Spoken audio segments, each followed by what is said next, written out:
fala é DR Games e hoje, galera, eu vou estar mostrando aqui como baixar Resident Evil, galera, no seu celular Android. É muito fácil aqui o Resident, né? Você vem aqui você tem que ir lá na Play Store,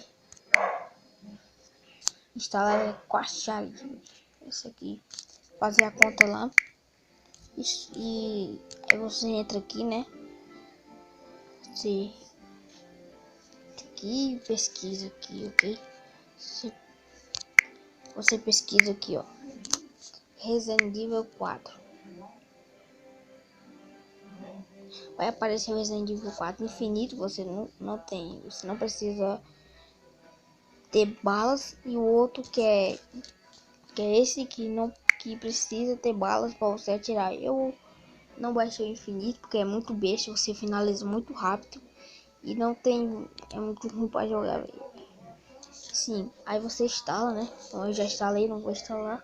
Eu vou mostrar aqui para vocês agora como é. Ó, galera, é assim.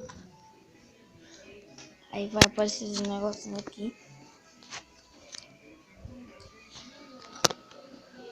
Ó, você bota aqui continuar normal. Ó, vou botar aqui esse level aqui. Vou começar a missão.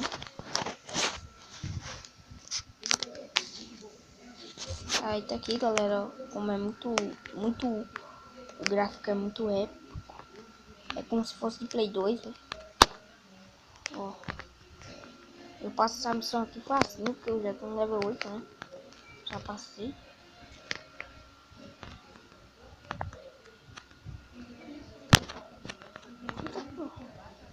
Eita porra, velho.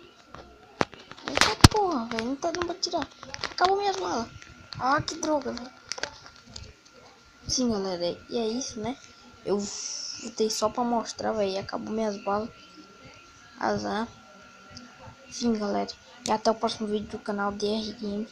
E hoje, galera, isso aqui é isso que eu tinha pra mostrar hoje. Como baixar, né? Resident Evil, seu Android. E é isso, galera.